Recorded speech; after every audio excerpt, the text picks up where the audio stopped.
sign coming back to me. My heart is hung up on what used to be. Time moves on and then one day ancient history. ஒரு மலையை குடஞ்சி பாதை இருக்குது. அந்த பாதையில் வந்து இந்த இது இருக்குது.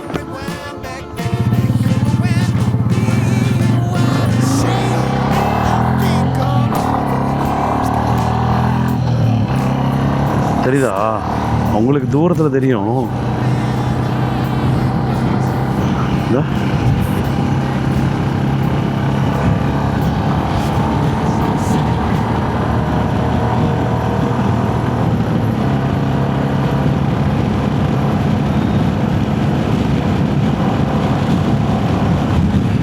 செம்மல இந்த ஹைவே போடுறதுக்காகவே வெட்டியிருக்காங்கப்பா. வெட்டி மேலே ஏற்றி இறக்காமல் அப்படியே இருக்கீங்க.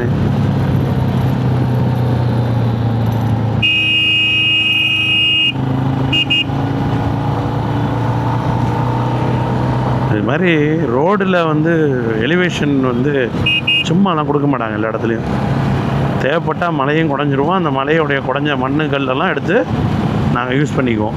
அப்படி கூட இருக்கலாம். கேட்டால் ரோடு போகுதுன்றலாம். எப்படி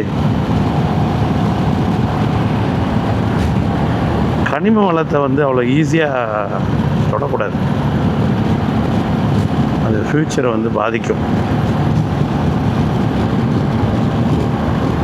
ஓகே, நல்லபடியாக வீட்டுக்கு போவோம். நல்லபடியாக வீட்டுக்கு போயிட்டு அடுத்த ட்ரிப்பை பற்றி யோசிப்போம். ஒர்க் லைஃப் பேலன்ஸை பேலன்ஸ் பண்ணுவோம்.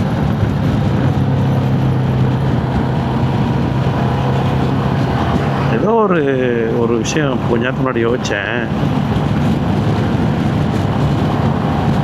எதுக்கு ட்ரிப்பு போட்டோம் அப்படின்றதுக்கு டக்குன்னு மைண்டில் வச்சு கேமரா ஆன் பண்ணால் அது போயிடுச்சு, பறந்து போச்சு. அதுதாங்க திருநெல்வேலி. திருநெல்வேலினாலே அல்வா, அதுக்கப்புறம் சாமி படம் ஞாபகம் தான் வரும். ஓகே ஓகே, இது அந்த மலையோட உயரமாக பாலம் ஏறுது இங்கே.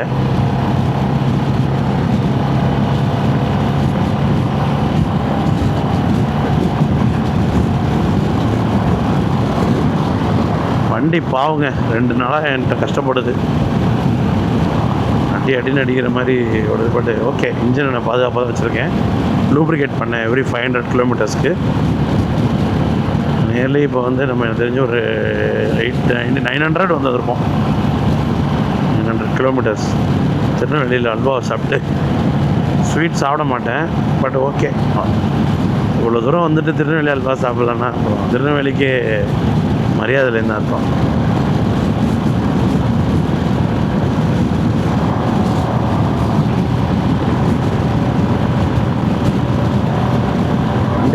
இன்ஜின் நல்லா இருக்குது. சில சமயம் பெர்ஃபார்மன்ஸ் நம்மளுக்கே வேற லெவல்ரா அப்படின்ற மாதிரி தோணும். அவர் விளையிறதுக்காக நம்மளாம் இப்படி ரைட்டு வராது. அவர் லோடு வண்டியில் திருநெல்வேலி போகணுன்னா உள்ளே போங்க அப்படின்னு போட்டிருக்கு. மதுரை போகணுன்னா நேராக போங்க.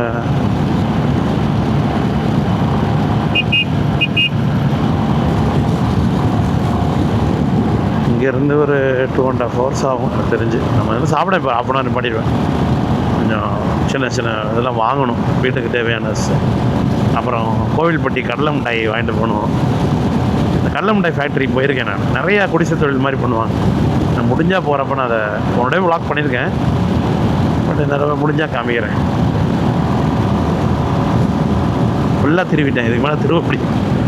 இது ஃபுல்லாக திருவியாச்சு. இதுக்கு மேலே திருவவே முடியாது. ஃபுல்லாக திருவி அவ்வளோதான். 110 பாலம்ல இறக்கத்தில் பாரு, ஜல்லு 120 120 போட. அது நான் இன்ஜின் ஹீட் ஆகிட்டு தான் போவேன். அதெல்லாம் ஹீட் 120.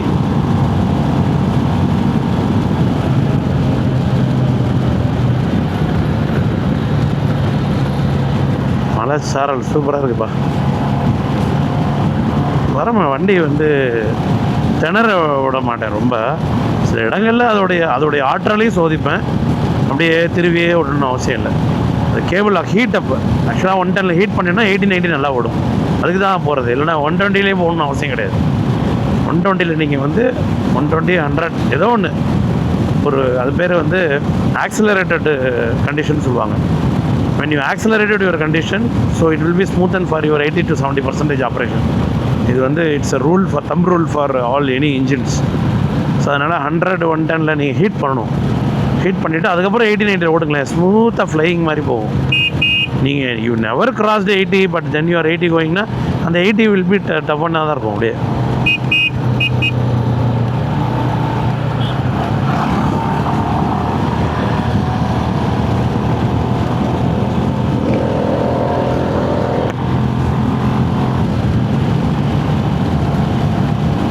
அங்கிட்டலாம் மழை பெய்யுது போலையே, இங்கிட்டு சாரல் அடிக்குது, அங்கிட்டலாம் மழை பெய்யுது.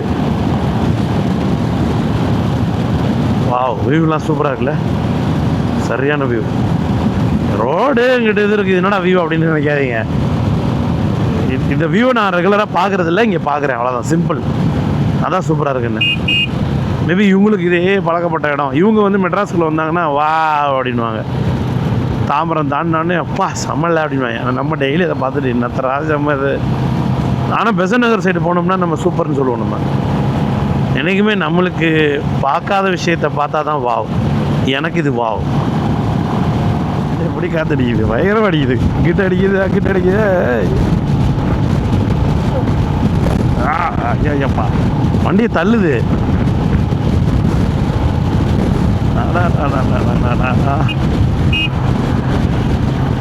தள்ளுதா தெரியுதா, இங்கிட்ட அடிக்குதா, அப்படி அடிக்கிற இங்கிட்ட அடிக்குது, இப்படி அடிக்குது, இப்படி அடிக்குது, அப்படியே வண்டி இப்படி இப்படி இப்படி இப்படி இப்படின்னு அலையுது. ஓப்பன் ஏரியா இல்லை. அந்த நேற்று இந்த இடத்த கடக்கிறப்ப தான் அவன் வச்சு செஞ்சிருச்சு என்னையெல்லாம்.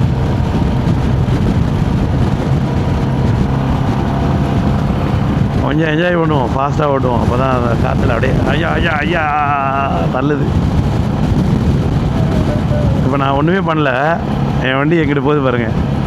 நான் எதுவுமே பண்ணல, ஸ்டேரிங் வளைக்கலை, நான் எதுவுமே பண்ண விட்டேன்னா அப்படியே மிரரை இப்படி இப்படி இப்படி ஆட்டுது, தெரியுதுங்களா? ஏய் நான் உங்களுக்கு சிரிக்கிற மாதிரி இருக்குல்ல, அட உள்ளுக்குள்ள அடக்கப்பா தள்ளி கிள்ளி விட்ற போதுடா அப்படின்னு. சட்டுன்னு அடிச்சிச்சுன்னா இயற்கைக்கு முன்னாடி ஒன்றுமே கிடையாது, படார்னு போய் அதில் சொருவிக்க மாட்டோம். இதெல்லாம் நம்மலாம் ஒரு தூசி மாதிரி இருக்குது, ஊதி விட்றோம். அதுக்குள்ளே என்ன நாட்டம் போடுறாங்க, 350 சிசின்றாங்க, 600ன்றாங்க, 400ன்றாங்க, 1000ன்றாங்க. ஒரு காற்று அடித்தா 50 சிசி பறந்து போயிடும். இப்போ புயலுக்கு பின்ன அமைதின்னு வாங்க, இதுவே அமைதியே இங்கே புயல் மாதிரி இருக்குது.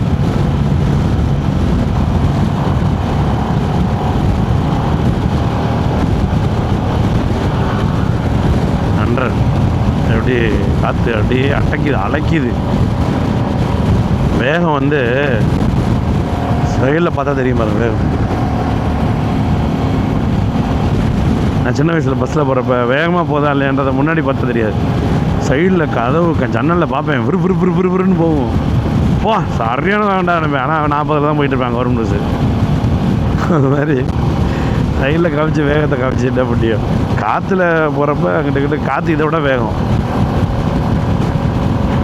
கப்பலும் விமானத்தையுமே புரட்டி போட்டுறது தான்.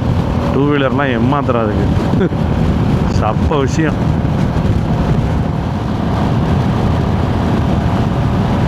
மழை பெஞ்சா போகலாம், நல்லாயிருக்கும் ஓட்டுறதுக்கு. இந்த சகதி அடிக்கிறது தான் நம்மளுக்கு கடியாக இருக்குது. சகதினா சகதி கிடையாது, அதாவது ரோடு அப்போ சொன்னேன் இல்லையா, ரோடு மேலே இருக்கிற கொஞ்சம் மண்ணுலாம் அப்படியே தெரிச்சுக்கிட்டே இருக்கும். இந்த விண்ட்ஷீல்டில் பார்த்தீங்கன்னா தெரியும், ஃபுல்லாக அழுக்காயிடுச்சு பாருங்கள். ஆக்சுவலாக அந்த விண்ட்ஷீல்டு வந்து வண்டி 3 இயர்ஸ்க்கு நான் மெயின்டைன் பண்ணுறது பெரிய விஷயம். அழுக்காகாமல் மெயின்டைன் பண்ணிட்டே இருப்பேன். அழுக்காச்சுன்னா உடனே போய் உடச்சிடுவேன். அப்படியே பழைய துணிலாம் போட்டு துவைக்க மாட்டேன், முதல்ல தண்ணி ஊற்றிட்டு தான் நடப்பேன்.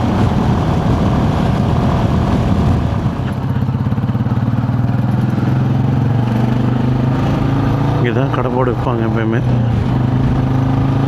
கடையெல்லாம் இல்லை, இன்னும் வரலை. மணி இப்போ காலைல என்ன 9 தானே ஆகுது. இப்போ தான் கடையை திறக்கிறாரு, தெரியுதுங்களா? இப்போ எங்கேயோ ஒரு கடை இருக்கும், அந்த கடையும் இல்லை. கருப்பட்டி வாங்க முடியவில்லை. ஆசையாக இருந்தேன். எனவே பரவாயில்ல, இங்கே ஒருத்தர் இது வச்சுருக்காரு கருப்பட்டி.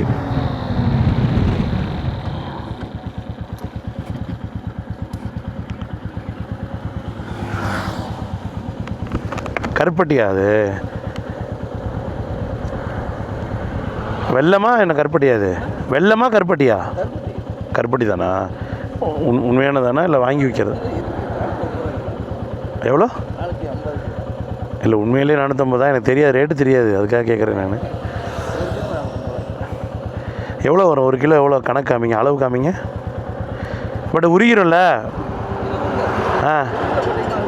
ஃப்ரிட்ஜில் வச்சிடலாம். பட் ஃப்ரிட்ஜில் ஏற்கனவே என் நண்பர் ஒருத்தர் கொடுத்தாரு. ஒரு மாதிரி முறை கட்டிடுச்சு, எல்லாமே ஒரு மாதிரி வெள்ளை வெள்ளையாக ஒரு மாதிரி ஆயிடுச்சு. இது அப்படி கேட்டிங்கன்னா நான் என்ன சொல்ல முடியும்?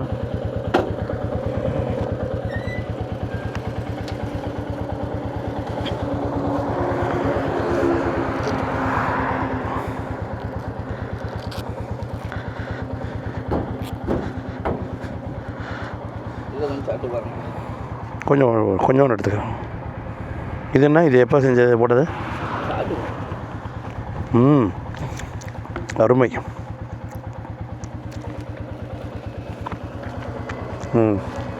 யூடியூபரா? என்ன ஹெல்மெட்டில் கேமராவா? ஆமாம், கேமரா பக்கவா இருக்கு. இது இப்போ எவ்வளோ? இது 450 ரூபாய். இது ஆனால் இது எதில்? பனைமரம். பனைமரம் தான். 1/2 கிலோ கூட. எவ்வளோ சொன்னீங்க? ஒரு பீஸு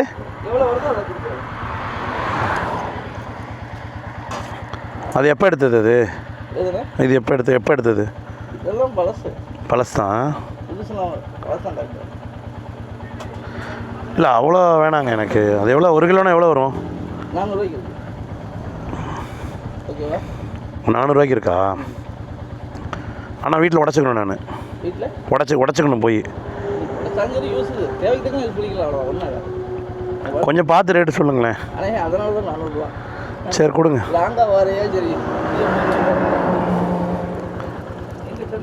இது என்னது முட்டாய் மாதிரி இருக்கு? இது எவ்வளோ? அது நீங்கள் நார்மல் கற்கண்டையே பனை வெள்ளத்தில் மிக்ஸ் பண்ணுவீங்களா?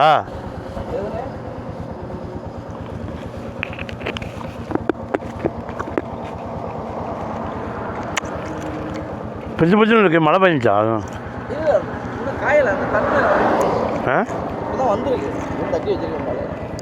தண்ணி ஆனால் பிசு தண்ணியாக இருக்குது. தண்ணி போட்டால் கெட்டுறாதா? தண்ணிலாம் போடல நேசி. அந்த மாதிரி காயணும், ஊற்றி காயணும். வாங்கியாச்சு கருப்பட்டி, வாங்கியாச்சு. 400 ரூபா. அது எவ்வளோ ரேட்டு என்னென்னலாம் தெரியல. சரி வாங்கிட்டேன். 1 கிலோ 400 ரூபா. மதுரையில் சென்னையில் எவ்வளோன்னு தெரியல. நம்பி தான் வாங்கியிருக்கேன். அது தெரில எந்த அளவுக்கு ஒரிஜினல்ட்டு. சாப்பிட்டு பார்த்தேன், அப்படியே தான் இருந்துச்சு. சரி, இது அவர் கேட்டார், எதுக்காக பைக்கில் இவ்வளோ தூரம் போகிறீங்க, என்ன ரீசனுக்காக போகிறீங்க அப்படின்னு கேட்டார். நானும் பார்த்துருக்கேன், நிறையா பேர் ரோட்டில் போவீங்க, நிறையா பேர் வருவாங்க. தனியாக போகிறீங்க, சென்னையிலேருந்து கன்னியாகுமரி வந்திருக்கீங்க, எதுக்கு போகிறீங்க அப்படின்னு கேட்டார். அதுக்கு நான் சொன்னேன், இது என்ன நானே தயார்படுத்திக்கிறது, நிறைய வழிமுறைகள் இருக்குது. ஆக்சுவலாக அதுக்கப்புறம் அவர் சொல்கிறப்ப தான் எனக்கு புரிஞ்சிச்சு. ஒரு கம்பெனியில் வேலை பார்க்குறோம், அந்த கம்பெனியில் வந்து நம்மளை ட்ரைனிங் கொடுப்பாங்க. எப்படி வழி நடத்துறது, எப்படி எதிரிகளை கையாளுறது, ஏன் இராணுவத்தில் கூட ட்ரைனிங் கொடுப்பாங்க. எந்த சுச்சுவேஷனில் எப்படி ஹேண்டில் பண்ணுறது, என் ஆஃபீஸில் how to train the trainee, இப்படிலாம் ஒரு ட்ரைனிங்லாம் போயிருக்கேன். ஒரு இக்கட்டான சூழ்நிலையில் எப்படி நீங்கள் ஹேண்டில் பண்ணுவீங்க, உங்கள் கூட வேலை பார்க்குறவங்களோட எப்படி நீங்கள் வாழ்வீங்க, நீங்கள் பாஸாக இருக்கிற பட்சத்தில் உங்களுக்கு கீழே இருக்கிறவனோட ஜென்ரேஷனோட எப்படி மிங்கிள் ஆவீங்க, இப்படி பலதரப்பட்ட ட்ரைனிங் கொடுப்பாங்க. எதுக்குன்னா ரிசல்டண்ட்டாக கம்பெனியில் நல்லா வேலை பார்க்கணுன்றக்காக. டெக்னிக்ஸ், கிட்டத்தட்ட ஒரு டெக்னிக்ஸ். நான் அதை அப்படியே எடுத்துக்கிட்டேன். என்னுடைய பைக் ட்ரிப் வந்து என்னுடைய லைஃப்பில் வந்து இது வந்து எனக்கு ஒரு ட்ரைனிங் மாதிரி. நான் ஏற்கனவே சொல்லியிருக்கேன் இல்லையா, ஒரு தேட்டரில் போய் தனியாக உட்காந்து படம் பார்த்தா பார்க்குற நிலவையில் நீங்கள் பண்ண முடியுமான்னு ஒரு டிவியில் சொன்னாங்கன்னு சொன்னேன்ல. ஸோ சிமிலர்லி இந்த பைக் ட்ரிப்பில் நான் இப்போ தனியாக வந்தேன்ல, நான் வண்டியை செக் பண்ணணும், ஃபியூவலை கரெக்டாக இருக்கான்னு செக் பண்ணணும், எக்கனாமிக்கலாக நான் ரெடி பண்ணிக்கணும், டைமிங் ரொம்ப இம்பார்ட்டன்ட், போகிற இடத்த டெஸ்டினேஷனில் தங்குறதுக்கு ரெடி பண்ணணும், நான் கிளம்புறதோடைய மேப்பில் சொல்கிற டயத்துக்கு நான் மேட்ச் பண்ணணும், என்னுடைய உடம்பை ரெடி பண்ணணும், மெயினாக என் உடம்பை ரெடி பண்ணணும். இடுப்பு வலிக்கும், முதுகு வலிக்கும், முட்டி வலிக்கும், கீழே கணங்கால் வலிக்கும், வட்டக்ஸு பயங்கரமாக எரிச்சலாக இருக்கும், கண் முழிச்சுக்கிட்டே இருக்கும், கான்சன்ட்ரேஷன்ஸ் ட்ரெயின் பண்ணணும். ஸோ எக்கச்சக்க விஷயங்கள் இருக்குது ஒரு சாதாரண ஒரு பைக்கு லாங் ட்ரிப் போகிறதுக்கே. இன்னும் நான் சொல்லிகிட்டே போகலாம், நிறைய இருக்குது. ஸோ இதை எல்லாமே நான் ரெடி பண்ணணும், என்னென்னே தயார்படுத்திக்கணும். இதெல்லாம் பண்ணால் கூட, உடல் ரீதியாக பண்ணால் கூட மன லெவலில் தைரியம் இருக்கணும். வண்டி எடுத்துட்டோம்னா ஒரு லெவலுக்கு மேலே போயிட்டோம்னா திருப்பி நம்ம திரும்பக்கூடாது, டெஸ்டினேஷன் அடைஞ்சால் தான் திரும்பணும். ஸோ அந்த டெஸ்டினேஷன் அடையிற வரைக்கும் நம்மளோட வில் பவர், அதுக்கப்புறம் திருப்பி வர்றப்ப அதோடைய கான்ஃபிடென்ட், இதெல்லாம் விட நம்ம ஃபேமிலி, ஐயோ நம்ம குழந்தை அங்கே இருக்குது, வீட்டில் ஒய்ஃப் இருக்கா, அப்பா அம்மா இருக்காங்க, ஏதாவது ஆயிடுச்சுன்னா அதோடைய பேக்கப் பிளான், இவ்வளவும் பண்ணி இது பண்ணணுமா கேட்டால் இதெல்லாம் பண்ணிட்டீங்கன்னா உங்களுக்கு வந்து எப்படி ஒரு கம்பெனியில் ஒரு ட்ரைனிங் அனுப்புகிறாங்களோ அது மாதிரி 100 ட்ரைனிங்க்கு சமம். உங்கள் லைஃப்பை நீங்கள் வழி நடத்துவீங்க. லைஃப்பில் ஏதாவது ஒரு பிரச்சனை நடந்துச்சுன்னா அந்த பிரச்சனையை எப்படி நீங்கள் ஃபோக்கஸ் பண்ணுவீங்க, அந்த பிரச்சனையை எப்படி நீங்கள் வெளிக்கொண்டு வர்றதுக்கு நிதானமாக இருப்பீங்க. ரோட்டில் நான் போயிட்டுருக்கேன், ஏதோ ஒரு ஆக்சிடெண்ட் இருக்கலாம், அந்த ஆக்சிடெண்ட்டோட இன்சிடெண்ட் வந்து ரொம்ப மோசமாக இருக்கலாம், அதை பார்த்து நம்ம கடந்து போகணும். சில சமயம் அதில் இன்வால்வ் ஆகிற மாதிரி இருக்கும், நம்மளே ஹெல்ப் பண்ணலாம், நம்மளால் சில ஆக்சிடெண்ட்ஸ் நடந்திருக்கலாம். ஸோ இது எல்லாமே இந்த ரோட்டில் அண்டர்கோ பண்ணுறது தான் லைஃபு. என்னை பொறுத்தளவு இது it is my life road. The life road decides what I want to do. அதில் நான் ட்ரெயின் ஆகிக்கிறேன். ஸோ இதுதான் சொன்னேன் அவர்கிட்ட சுருக்கமாக. ஸ்கூலில் 10ஆவதுலேருந்து 10ஆவது 12ஆவது வரைக்கும் படிப்போம், 1ஆவதுலேருந்து. எதுக்கு? வாழ்க்கையோடைய முன்னேற்றத்துக்கு என்னென்ன நான் பண்ணணும், பண்ணக்கூடாது, என்ன படிக்கணும், எந்த துறையில் போகணுன்றதுக்காக படிக்கிறோம். அதை டிட்டர்மைன் பண்ணி தீர்மானிக்கிறது படிப்புனா இந்த சாலை வந்து என் லைஃபோடைய படிப்பு. So every riders will learn so many things. So more there learn. இராணுவத்துக்கு போயிட்டு வந்தவனோட டிசிப்ளின் ஆக்ஷன் எப்படி இருக்குமோ, a good rider will have the similar actions because both are same, literally same அப்படின்னு நான் சொன்னேன். அவர்கிட்ட சொல்கிறது எனக்கே சொல்லிக்கிட்ட மாதிரி இருந்துச்சு, எனக்கு சொல்கிறது உங்கள்கிட்ட சொல்கிற மாதிரி இருக்குது. Anyway, being a proud like a rider, சோலோவாக இருக்கிறப்ப இன்னும் ஐ எம் பீயிங் ப்ரவுட். இப்போ டீமில் போனது அப்போ அது வராதான்னு கேட்டால் அப்படி கிடையாது. அந்த டீமை வழி நடத்துகிறான் பாருங்கள் ஒருத்தன், இந்த டீமை லீட் பண்ணுறான் பாருங்கள்.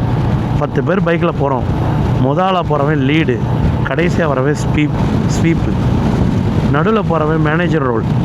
இந்த மேனேஜிங் பண்ணுறப்ப தெரியாத ரைடர்ஸை கூட்டி போகணும். 10 பைக்குனா 10 பைக்கும் ஒவ்வொரு கண்டிஷனில் வேறு மாதிரி இருக்கும்.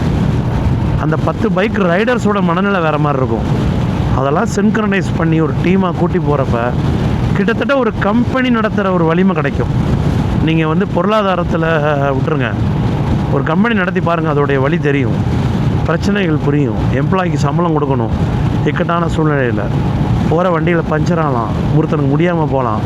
இதெல்லாம் மேனேஜ் பண்ணி டீமாகவே போயிட்டு டீமாகவே வர்றப்ப அந்த ரைடர்ஸ் இப்போ நிறைய பேர் லைனில் போவாங்கள்ல, அந்த line is nothing but synchronise between people. Manager கையில் தான் இருக்குது எல்லாமே. ஸோ அதே தான் குடும்பமும். ஒரு குடும்பம் செதறாமல் இருக்கணும்னா அந்த ரோட்டில் ஓடுற ரைடர்ஸோடைய ரைடிங் கேப்பபிலிட்டி மாதிரி. So always I will take a learnings from this road. எனக்கு தெரிஞ்சு இதோட இந்த vlog-ஐ முடிச்சுக்கிறேன். மீண்டும் அடுத்த ரோடில் சந்திக்கலாம். தேங்க்யூ, தேங்க்ஸ் ஃபார் வாட்சிங், பாய். தேங்க்யூ, பாய்.